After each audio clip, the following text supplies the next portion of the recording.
Hi there, and thank you for attending this session. My name is Chetan Kapoor, and I'm Senior Manager with the EC2 Product Management team. In this session, we'll be going over some of the innovations that we have been working on the ML infrastructure side, and I'll be co-presenting this session with my colleague Wenming, who is a research product manager with our deep learning engines team. As part of the agenda and the flow of the session, Wenming will kick us off to talk about some of the key trends we're seeing in the AI ML space and how this particular space has been rapidly evolving over the last few years. I'll come back and review some of the capabilities of our latest generation compute platforms and also provide guidelines and use cases for each of these instances and how best to leverage them. With that, I'll hand it over to Wenming. Good morning, and thank you, Chetan, for the introduction. My name is Wenming Yi, and I am a research product manager on the Deep Engines science team. And on a personal note, I would like to thank Chetan for collaborating for the last 5 years and congratulate him on being here at Amazon for 5 years. And this is his anniversary, and congratulations. And Chetan and I have been working very closely together in the last 5 years, bringing the accelerated computing business to our AWS customers as well as to our internal customers at Amazon.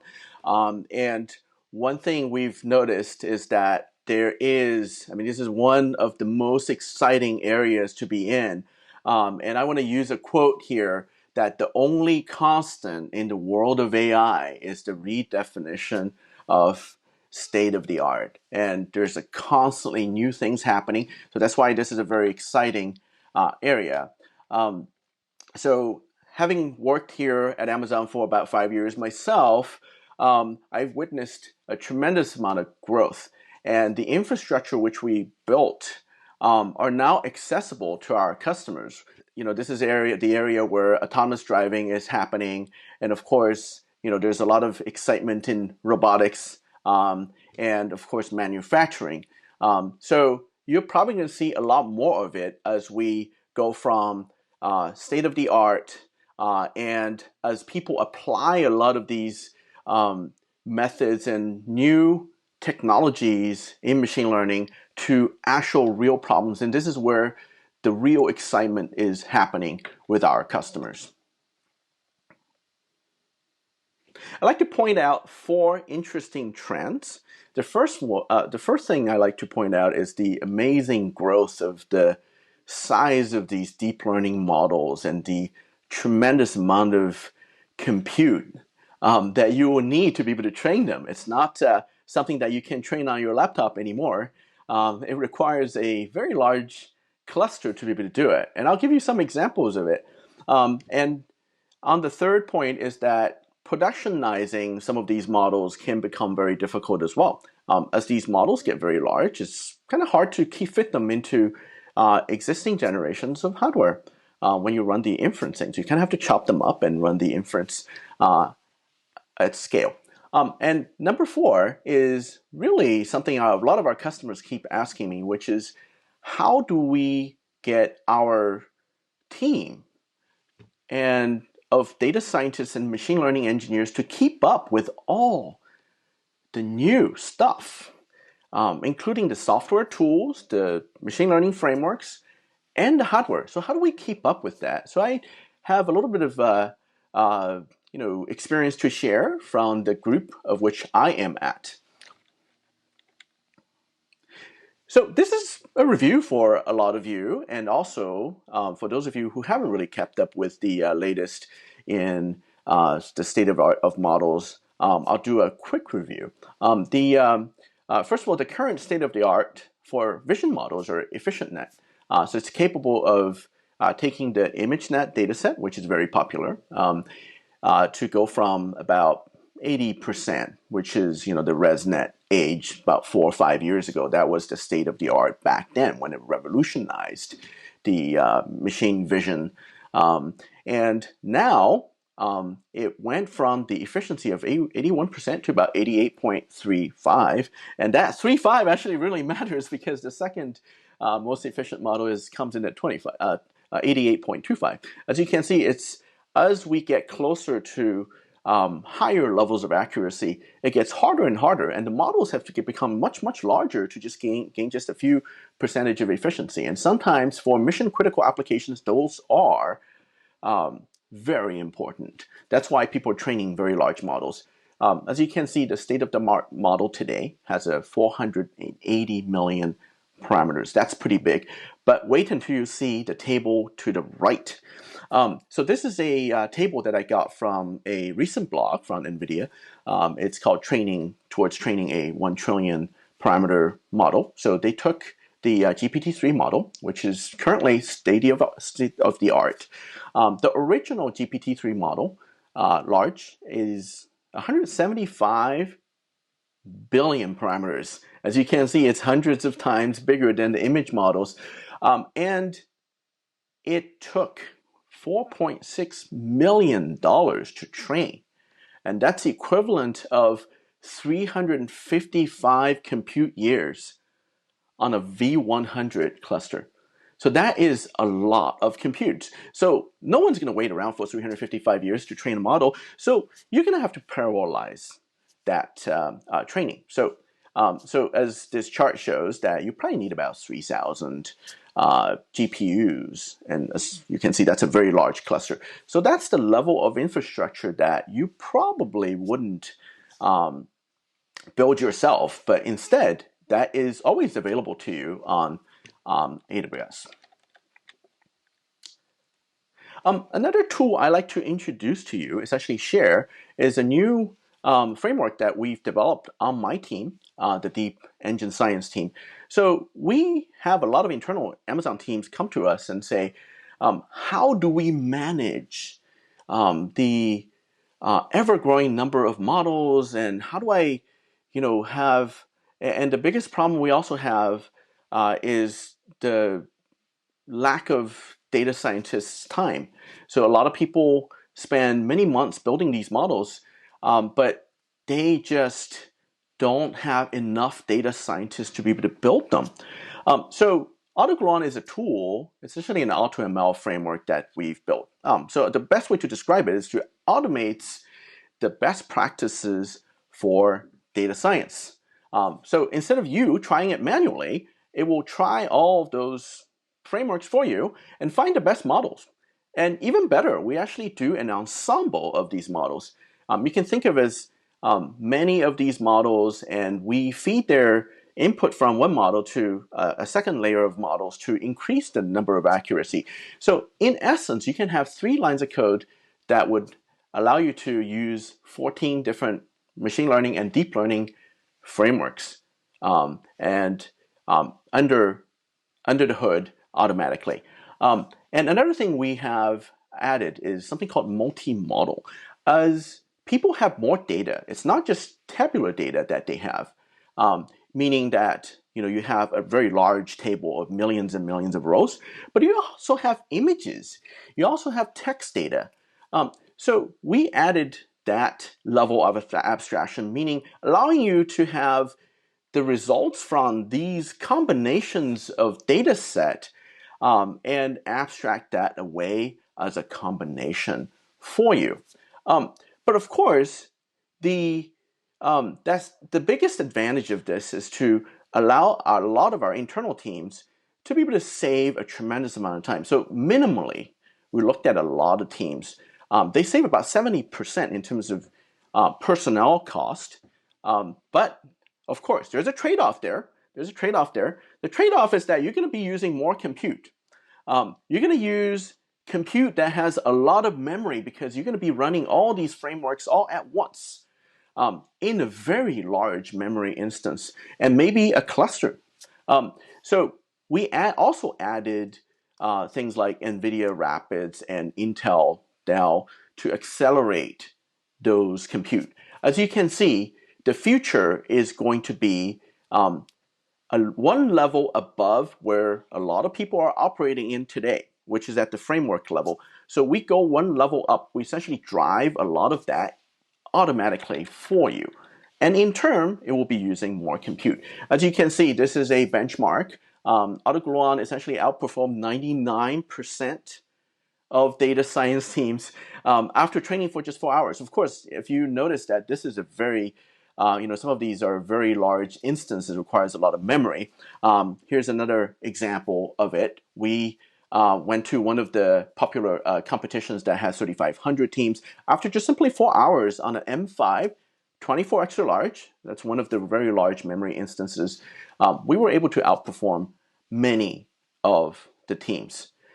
Again, it's a trade-off between personnel time versus compute. And in turn, it's going to use a significantly more compute on your infrastructure demand.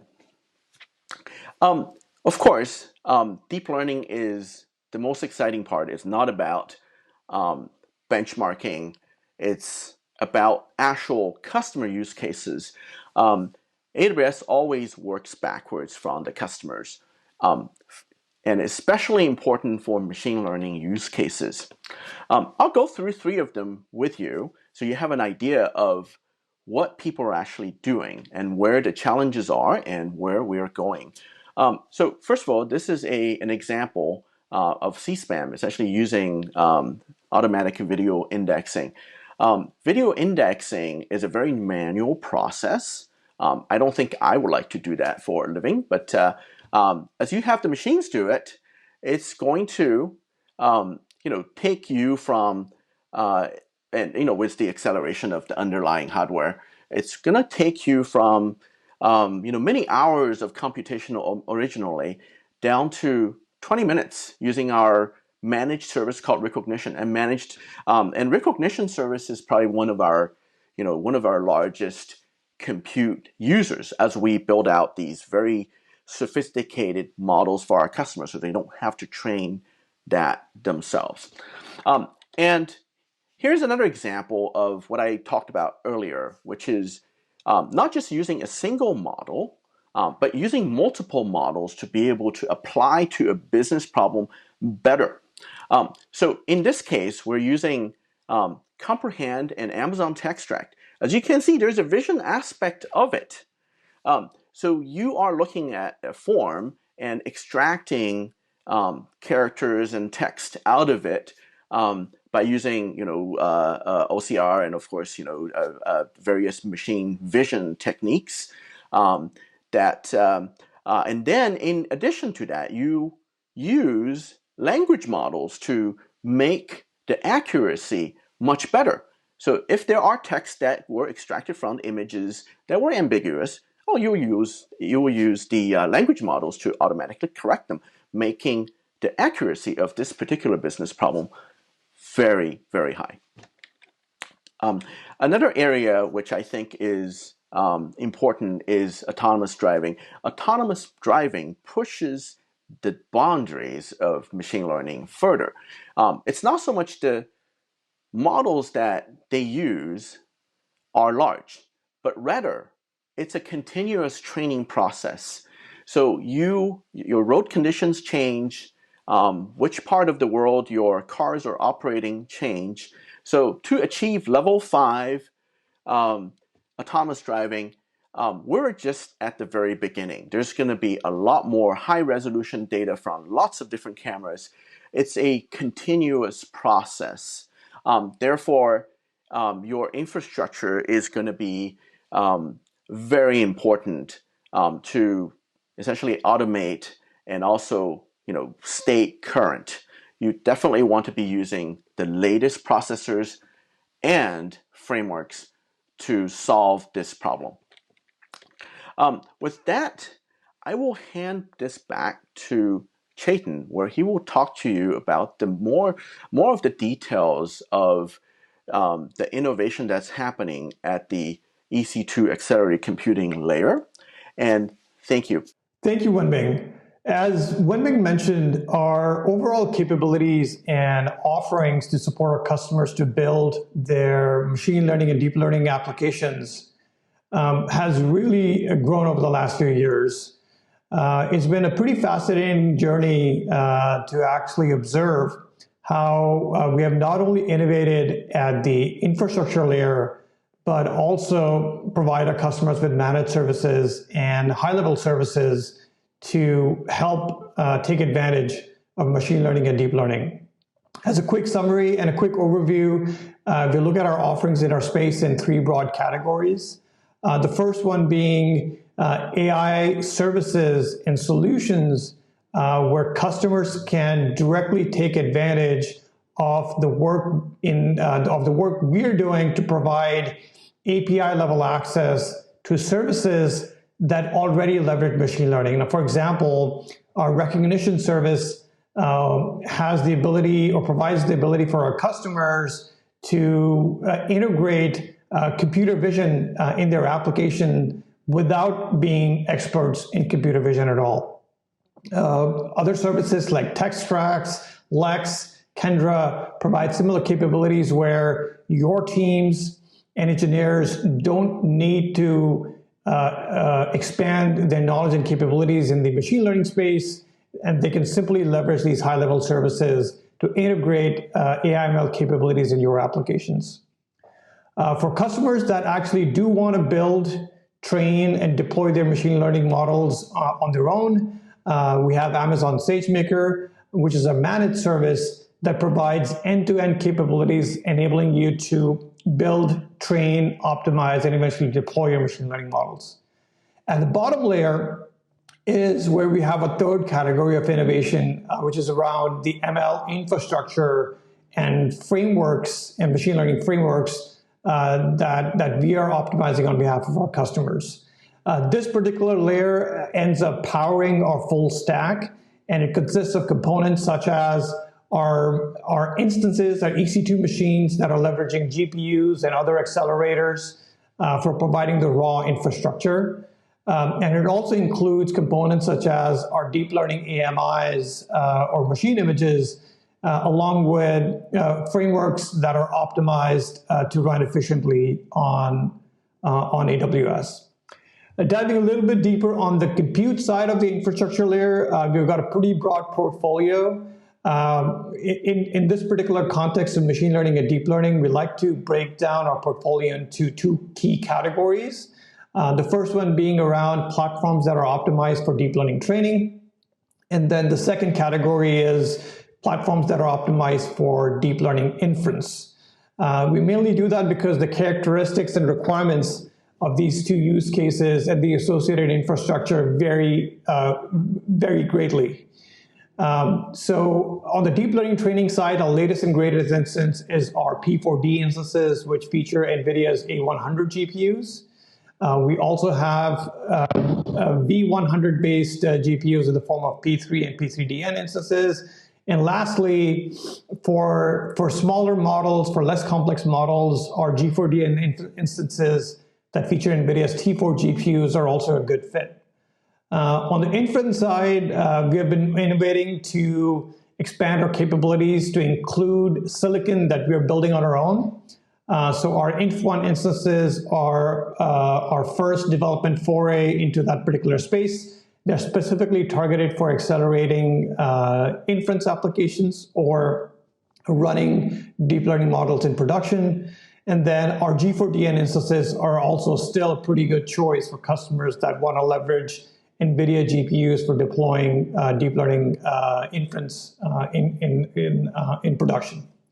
So let's dive deeper in a couple of these instances. Let's start with P4d.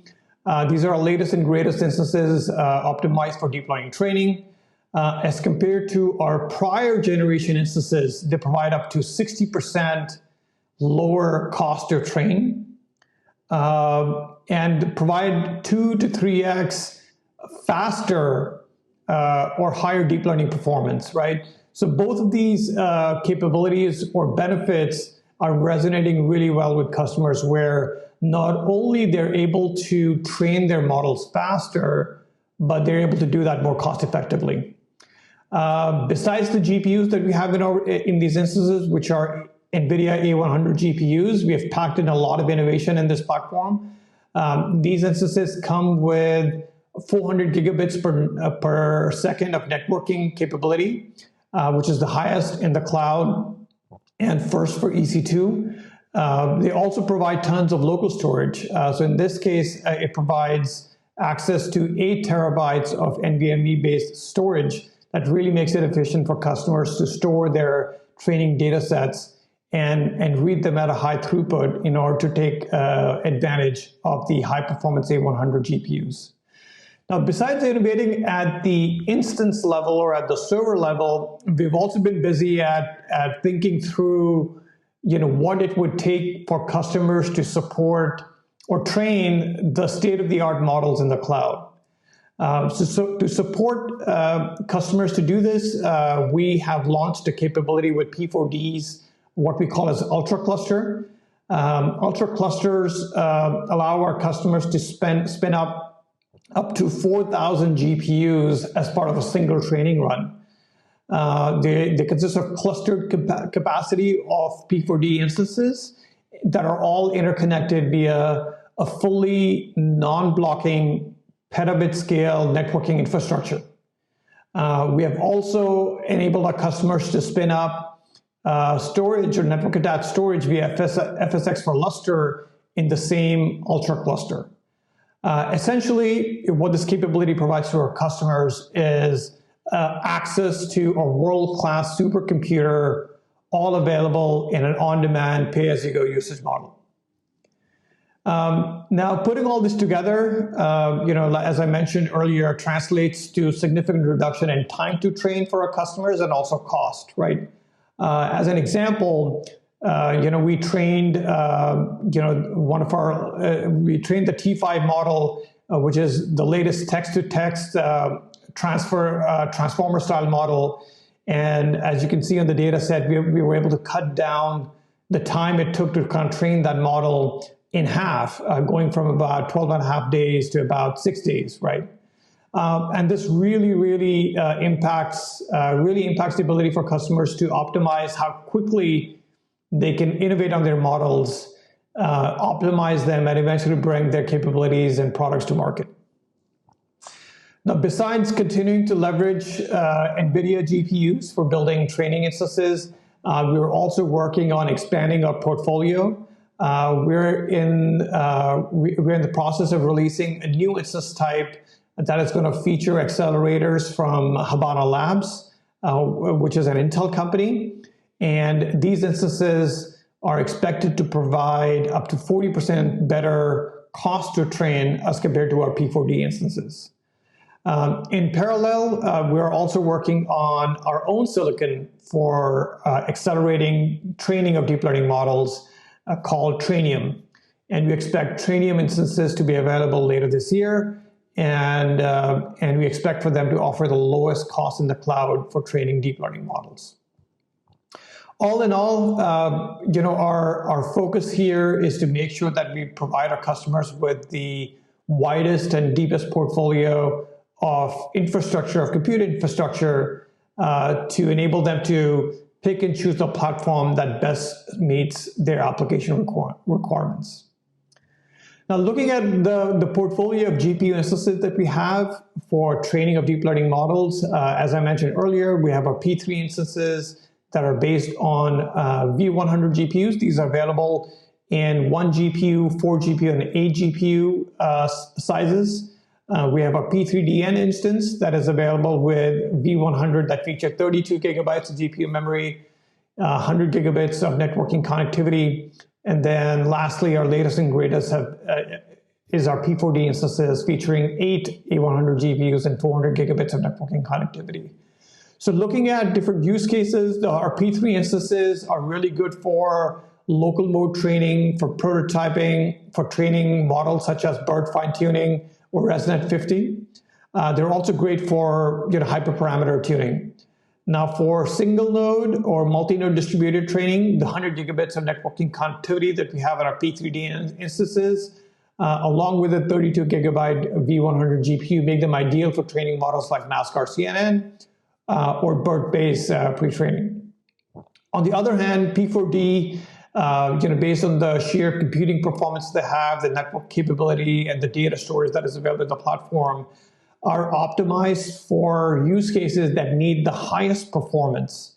They're also available via UltraClusters, as I mentioned earlier. So they're ideal for distributed training or training large models like BERT Large, GPT-3, or recommendations model like DLRM. Now, across the portfolio, once we launch our Habana-based instances and Trainium-based instances, as I mentioned earlier, our focus is on making sure we have the broadest and deepest portfolio. Our GPU instances will offer the highest performance NVIDIA GPUs. They will support the broadest set of model types and frameworks, and they also come with a strong developer ecosystem.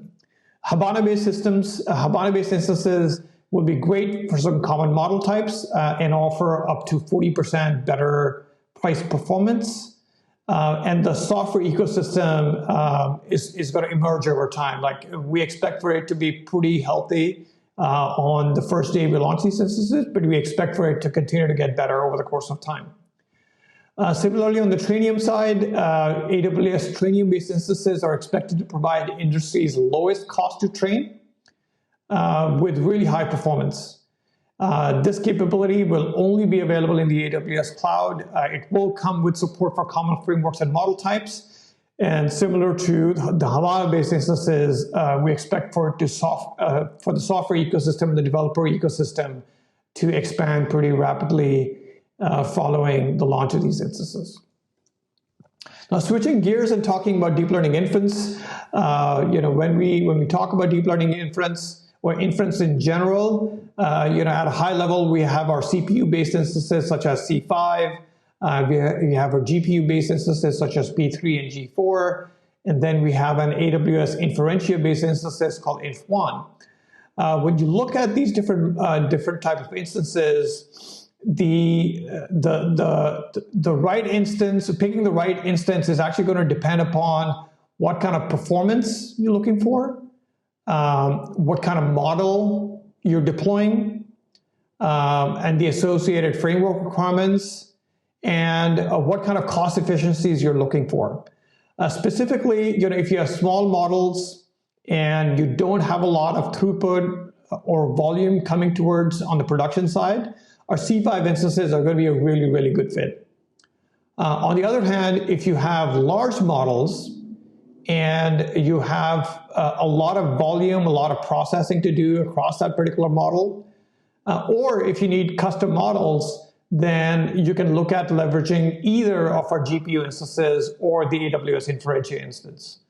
In the case of GPU-based instances, if your application benefits from libraries that NVIDIA provides, or some customizations that NVIDIA stack enables for you to do, then our P3 and G4 instances will provide you with a really good combination of throughput and low cost.